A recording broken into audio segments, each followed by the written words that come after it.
Hey guys, welcome back to my channel test teacher. Guys, हमारी जो higher education की series चल रही है, इसमें मैं पहले एंशियंट इंडियन एजुकेशन स्ट्रक्चर जितनी भी यूनिवर्सिटीज़ है वो मैं कवर कर चुकी हूँ। उसका अगर आपने वो वीडियो नहीं देखा है तो मैं डिस्क्रिप्शन उसका लिंक मेंशन कर दूंगी, आप वहाँ से उसे देख सकते हैं। और गाइस, जैसे कि आप देख सकते हैं कि मैं अपने हैंड रिटन नोट्स को शेयर कर रही हूँ, जिनसे पढ़कर मैंने खुद ने अपना यूजीसी नेट का एग्जाम अपने फर्स्ट अटेम्प्ट में क्वालिफाई किया with a very good percentile. And I hope कि आप मेरे ये नोट्स आपके लिए भी काफ़ी हेल्पफुल होंगे। अगर गाइस ये हेल्पफुल हो तो प्लीज़ मुझे मैसेज कीजिए और बताइए कि आपको ये कैसे लगे। ठीक है गाइस, चलिए शुरू करते हैं। गाइस, जैसे कि मैं आपको पहले कवर करवा चुकी हूँ कि इंडिपेंडेंस और पोस्ट इंडिपेंडेंस में हमारा इंग्लिश में जो एजुकेशन सिस्टम डेवलप हुआ वो कैसे प्रोस्पर हुआ और किस तरह से उसने अपना ओरिजिनल शेप लिया। ठीक है, उसके बाद आफ्टर इंडिपेंडेंस हमारी जो नेशनल बॉडीज बनी एजुकेशन की, जैसे एआईसीटी, यूजीसी, एनसीईआरटी। ठीक है, और किस तरह से इन्होंने एजुकेशन सिस्टम को टेक ओवर किया, किस तरह से रिफॉर्मेशन आए, आज हम उसकी बात करेंगे। तो हमारी सबसे बड़ी तीन जो नेशनल बॉडीज है वो है एआईसीटी, यूजीसी, एनसीईआरटी। एआईसीटी इसकी फुल फॉर्म होती है all India council of technical education. I think 1945 में ये बनाई गई थी ये। ठीक है, और 1987 में इसको ऑथोराइजेशन मिला था या फिर स्टेचुटरी रिकॉग्निशन मिला था। ठीक है, उसके बाद गए यूजीसी, जो कि हम सब जानते हैं यूनिवर्सिटी ग्रांट कमीशन, नेट का एग्जाम भी यूजीसी कंडक्ट करवाता है। इसे 1953 में बनाया गया था, लेकिन इसे फाइनल परमिशन कहें या फिर जो सारे राइट्स हैं, स्टेचुटरी राइट्स से, वो 1956 में मिले थे। कई हायर एजुकेशन से रिलेटेड ये सबसे बड़ी बॉडी है, और जबकि एआईसीटी टेक्निकल एजुकेशन से रिलेटेड सबसे बड़ी बॉडी है। उसके बाद NCERT, national council of education research and training. Guys, मैंने पूरी यहाँ पर लिखी नहीं है, फुल फॉर्म आप लिख लीजिएगा, national council of education research and training. ठीक है, this is related with school education. ये 1961 में ये बॉडी बनी थी। अब guys, regulatory framework of higher education of India देख लेते हैं। ठीक है, सबसे पहले पॉलिसी मेकिंग, जैसे कि आप देख सकते हैं एक ट्रायंगल में मैंने तीन में डिवाइड किया हुआ है कि पहले पॉलिसी बनती है, एक पॉलिसी मेकिंग बॉडी होती है, हायर बॉडी। उसके बाद उस पॉलिसी को एक रेगुलेशन बॉडी बनवा लागू करवाती है, और उसके बाद उसे मान्यता दिलवाई जाती है। ठीक है, तो इन तीन स्टेप्स में जाके कोई भी रूल होता है वो इम्प्लीमेंट होता है। ठीक है, रूल रूल बनता है। तो policy making body of higher education is education ministry, जिस एमएचआरडी हमारी, उसको अब एजुकेशन मिनिस्ट्री बोलते हैं, सेंट्रल गवर्नमेंट की जो है। ठीक है, under which three important bodies work. तो पहली गई एसोसिएशन ऑफ इंडियन यूनिवर्सिटीज, जिसे हम बोलते हैं एआईयू। गाइस, जितनी भी जो फुल फॉर्म में बता रही हूँ ये बहुत इंपॉर्टेंट है, पेपर में सीधी डायरेक्ट क्वेश्चन इनसे बन जाते हैं कि एआईयू की फुल फॉर्म क्या है, या फिर एक फुल फॉर्म दे देंगे और बोलेंगे कि किसकी फुल फॉर्म है। ठीक है, तो आप इन फुल फॉर्म्स को भी अच्छे से लर्न कीजिएगा। अब दूसरी है central advisory board of education, जिसे कैब बोलते हैं। ठीक है, और थर्ड है state council of higher education, SCHE। ठीक है, ऐसी तीन बॉडीज हैं जो पॉलिसी मेकिंग में पार्टिसिपेट करती हैं, नीतियां बनाती हैं। उसके बाद उन नीतियों को लागू करवाने का काम है biggest regulatory bodies of higher education is UGC, हम सब जानते हैं। UGC, university grant commission, worked under UGC. अब इसके अंदर जो बॉडीज काम करती है वो एआईसीटी, एमसीआई, पीसीआई, ये कई अलग अलग डिपार्टमेंट की हेड बॉडीज है। जैसे MCI medical council of India, PCI जैसे डीईसी, फिर बीसीआई ये बार काउंसिल ऑफ इंडिया, इस तरह से। ठीक है, आईसीएआर, आईसीएमआर, मैं गाइस इनकी फुल फॉर्म और थोड़ा डिटेल में बाद में बताऊंगी। ठीक है, तो आईसीएसएसआर, सीएसआईआर, स्टेट रेगुलेटरीज। ठीक है, इन द एंड जो भी लागू करवाए ना, उनको मान्यता या फिर एक्रेडिटेशन दिलवाना, एक्रीडेशन दिलवाना, वो काम होता है एनबीए और नाक का। तो एनबीए की फुल फॉर्म होती है नेशनल बोर्ड ऑफ एक्रीडेशन, और नाक की फुल फॉर्म होती है national assessment and accreditation council. ठीक है, तो जैसे मैंने बता भी रखा है, यहाँ नीति बनती है, फिर उस नीति को लागू करवाया जाता है, और फिर उसे ही मान्यता प्राप्त प्राप्त करवाई जाती है या दिलवाई जाती है, जो भी कहें आप। तो एपेक्स लेवल की बॉडीज की बात करें तो which are responsible for higher education, total 8, जैसे कि आप देख सकते हैं टोटल 8 बॉडीज है, 3 ये है गाइस, 2 लागू करवाने में है, ठीक है, और 2 इसमें 7, एक कौन सी है, एक यूजीसी है इसमें गाइस, मतलब इस तरह से 7-8 जो इम्पोर्टेंट है वो मेंशन है, ठीक है। तो रेगुलेटरी बॉडीज आ गई इसमें, रिसर्च काउंसिल आ गया इसमें। अब गाइस यूजीसी की बात कर लेते हैं, जो हमारा प्रॉपर कंडक्ट करवाते हैं यूजीसी नेट, सबसे बड़ा हायर एजुकेशन में जो बॉडी होती है वो यूजीसी होती है, ठीक है। तो total central universities guys in India 54 है, ठीक है। ये गाइस सेंट्रल यूनिवर्सिटी यूजीसी के अंदर नहीं आती है, सीधे सेंट्रल गवर्नमेंट के अंदर आती है, लेकिन यहाँ पे मैंने मेंशन कर दिया है। Then UGC first form to look after 3 central universities,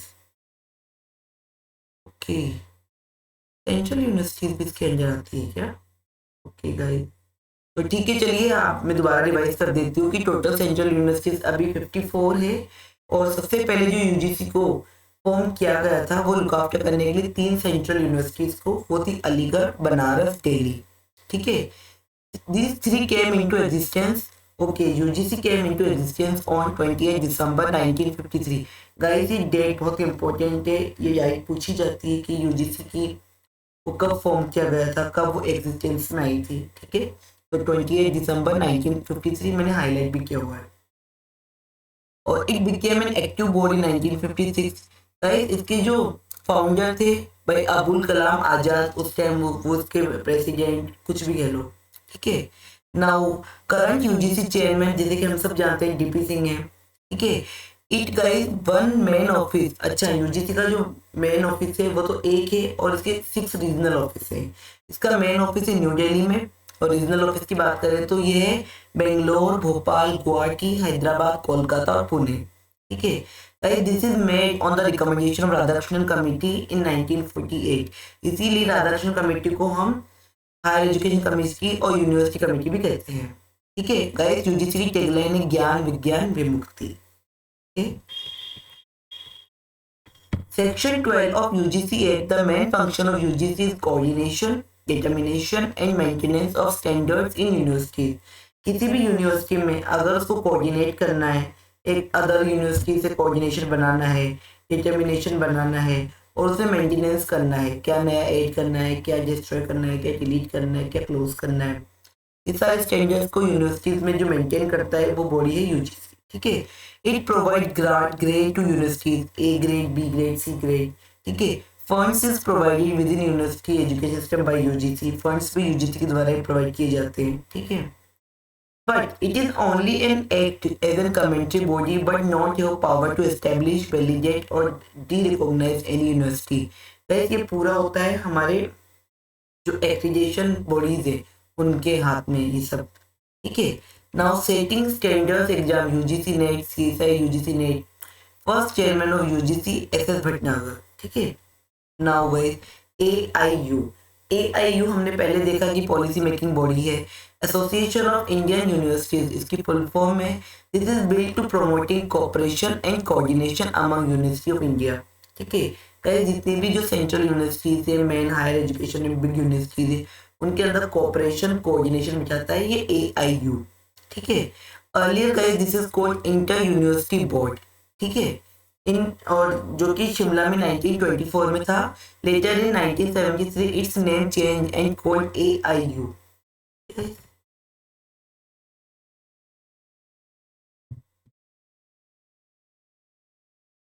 Higher education contribute to national development through the dissemination of specialized knowledge and skills। देखिए गए हायर एजुकेशन का काम यही नहीं कि वो आपको ग्रेड्स दे, आपको पीएचडी करवाए, रिसर्च करवाए। हायर एजुकेशन के थ्रू हम ओवरऑल जो स्किल्स है, नॉलेज है, वो भी डेवलप करवाते हैं। ऐसे हम लोग एक रिस्पॉन्सिबल सिटीजन को डेवलप करते हैं, ठीक है, जो कि हमारी इंडियन इकोनॉमी को डेवलप करने में, इंडियन सिस्टम को डेवलप करने में पार्टिसिपेट करे, ठीक है। It both give wisdom and knowledge, जैसे कि पहले है knowledge and skill, sensitive and proactive towards emerging concerns and issues in the context of national development, ताकि हायर एजुकेशन के थ्रू हम नेशनल डेवलपमेंट करवाते हैं स्टूडेंट्स से, ठीक है। Guys this promote and coordinate university education and connect it with life. अब देखिए जो पूरा सिस्टम है वो कैसे वर्क करता है। सबसे पहले सेंट्रल गवर्नमेंट है, उसके अंडर में आता है MHRD, जिसे आज एजुकेशन मिनिस्ट्री करते हैं। मल्टीपल अदर मिनिस्ट्रीज भी आती है जो इससे एसोसिएटेड है, ठीक है। फिर उसके अंदर आती है regulatory council, professional council, AICTE, UGC, ये बड़े बड़े काउंसिल्स, ठीक है, जो कि क्या करवाते हैं, नीति बनाते हैं। नीति बनाने वाला MHRD हो गया। फिर उसको फॉलो करवाते हैं ये लागू करवाते हैं AICTE, UGC, और फिर एक्रीडिटेशन की बॉडी है NAAC, NBA, ठीक है। इस तरह हमारा ये हायर एजुकेशन इंस्टीट्यूट बनते हैं। ये तो सेंट्रल की बात हो गई। स्टेट की बात करें तो स्टेट गवर्नमेंट और उसके अंदर जो डिपार्टमेंट्स होते हैं, काउंसिल्स होते हैं, जो हायर टेक्निकल एजुकेशन को ऑपरेट और चलाते हैं।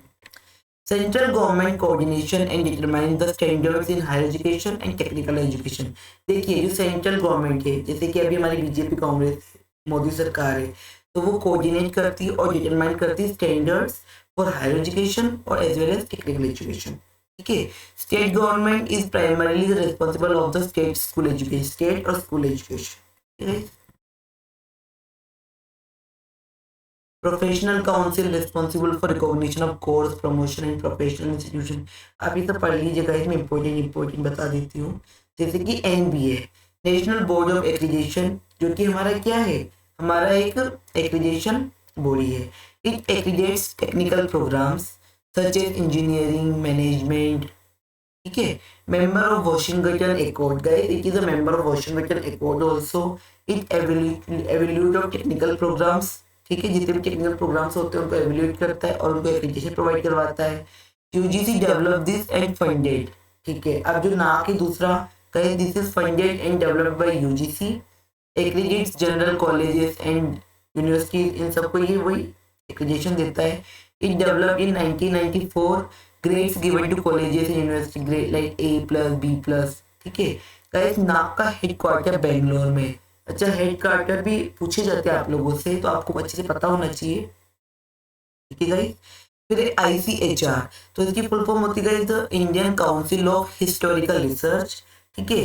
ये ऑटोनोमस बॉडी है और मिनिस्ट्री ऑफ एजुकेशन के अंडर में है। अब गाइस मैं ये थोड़ा सा मैं चार्ट बता देती हूँ आपको कि यूनिवर्सिटी की बॉडी किस तरह वर्क करती है। सबसे पहले यूनिवर्सिटी के अंदर होता है चांसलर, जो कि गवर्नर होता है किसी भी स्टेट का, ठीक है। उसके अंडर में आता है वाइस चांसलर, जिसे कि गवर्नर ही बनाता है, गवर्नर ही अपॉइंट करता है। फिर आता है रेक्टर,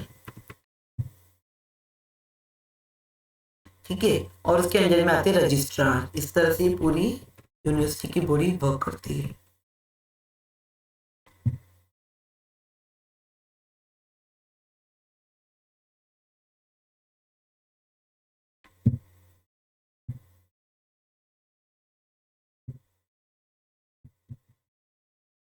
तो गाइस आज के सेशन को यहीं पे एंड करते हैं। आई होप आपको मेरा ये पूरा सेशन अच्छे से समझ में आया होगा। मैंने जितना भी पढ़ाया आपको अच्छे से समझ में आया होगा।